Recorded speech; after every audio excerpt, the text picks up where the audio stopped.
métodos de preparo de massa, né? A gente tem mais de um método de preparo de massa. A gente que trabalha com bolo, a gente acaba meio que ficando viciado em alguns. Quem trabalha, por exemplo, fazendo rocambole, quem trabalha fazendo, às vezes, bolo de pote, quem trabalha fazendo bem casado, tá às vezes mais focada com o método de trabalho de batimento de massa X.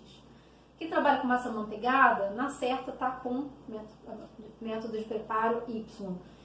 Quem trabalha mais com uma massa mais econômica, que é aquela mais à base de óleo, tem um método, às vezes, pelo menos para alguns tipos de sabores, Z. Então, assim, a gente tem algumas características que é muito interessante que vocês consigam reconhecer quando olham uma receita. Por quê? Porque algumas coisas, algumas receitas, você consegue alterar o método de preparo.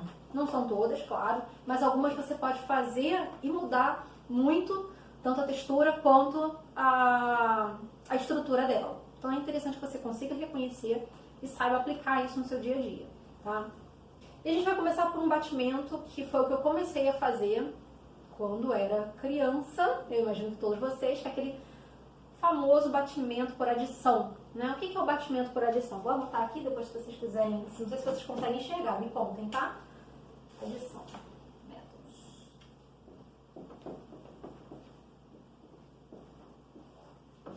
Vem aqui o adição. É adição no método direto. O que é o método por adição no método direto?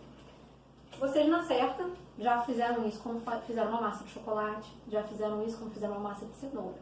O que é? Porque a grande maioria das receitas de cenoura é dessa forma. É simplesmente quando você vai misturar os ingredientes líquidos num pote, vai misturar os ingredientes secos no outro pote e depois você vai juntar tudo, tá? E quando você mistura esses ingredientes líquidos, em geral você já acrescenta o açúcar. Não porque o açúcar é líquido, o açúcar não é líquido naquele momento, mas você já acrescenta o açúcar nos líquidos para que ele comece a dissolver. E ele ali vai começar a ficar líquido, né? Quanto antes você acrescentar líquido no seu açúcar, antes ele mais cedo ele começa a dissolver, aquele cristal começa a dissolver. Então, você acrescenta naquele momento. Esse é o método de adição. Geralmente, quando você faz uma massa de chocolate, muitas receitas indicam método por adição. Massa de cenoura, mesma coisa. Bate no liquidificador a cenoura ali, com ovo, com óleo, com açúcar, ovo, e depois você acrescenta farinha, né? É um método prático, tá? Ele, em geral, leva uma gordura. Ele leva uma gordura, na verdade. E ele vai te dar como resultado uma massa mais úmida, uma massa saborosa e uma massa mais úmida, tá? É um método que é prático, de uma forma geral. Deixa eu botar só pra cá um pouquinho. A maioria das receitas, eu tampei aqui minha cara. A maioria das receitas de método de adição, elas indicam óleo, mas não quer dizer que vocês não possam fazer com manteiga também, tá? O óleo por quê? Eles indicam o óleo porque o óleo já está ali líquido, a manteiga não vai estar líquida nesse momento. Eu, quando resolvo fazer método de adição utilizando manteiga, eu derreto, tá? Se você derreter a manteiga, não adianta voltar com ela, porque ela não vai botar na geladeira, porque ela não vai ficar exatamente igual para fazer o cremoso, tá? Você vai derreter e vai fazer o método por adição. Tudo bem até aqui? Um outro método também que se usa muito, principalmente para massa de pão de ló, é o método espumoso, tá? Deixa eu segurar aqui, senão imagina isso aqui tudo caindo em cima de mim. Método espumoso. O que é o método espumoso? Aquele clássico de pão de ló, né? Ele, em primeiro lugar, ele não leva fermento, né? Ele não tem aquele agente do fermento para o crescimento. E o crescimento dele se dá com o batimento dos ovos. Os ovos vão bater, vão criar bolhas de ar e aquilo ali vai auxiliar a massa a crescer. Não só isso, mas também os líquidos vão auxiliar aquela massa a crescer. Tá? O que você tem? Enquanto no método de adição você tem uma massa bem úmida, no método espumoso você vai ter uma massa mais seca. Por quê? Porque não tem gordura. Né? Isso no método espumoso clássico, que é aquele que é ovo, açúcar e farinha só. No máximo você coloca ali uma saborização, uma baunilha. É claro que o método espumoso tem 3 tipos, né? Você tem o método espumoso que você faz só com clara, tem o método espumoso que você faz com a clara e com a gema, e essa gema traz um pouquinho de gordura, mas é pouco. E você tem um outro método espumoso que você traz também um pouco de gordura, que traz uma manteiga, tá? Mas o clássico é somente o batimento dos ovos ali. Então você vai bater os ovos, com açúcar. Depois você vai aos pouquinhos, muito devagar, incorporando a farinha. Por que vai devagar? Porque se você bater muito rápido, toda a aeração, todas as bolhas de ar que você fez naquele batimento vão murchar. Então você vai ali, geralmente, sempre se indica, como você faz o espumoso, é você pegar, acrescentar a farinha de trigo com a peneira. Porque você vai espalhando a farinha ali, ela vai caindo de uma forma mais espalhada, mais suave, para você ir incorporando. Então você faz aquilo ali em algumas etapas e depois você assa, tá? Assim, você tem uma massa mais aerada, por conta do batimento, leve e bem suave, tá? Método cremoso, que é o meu xodó, que eu mais uso. Vamos botar aqui. Método cremoso. O que é o método cremoso?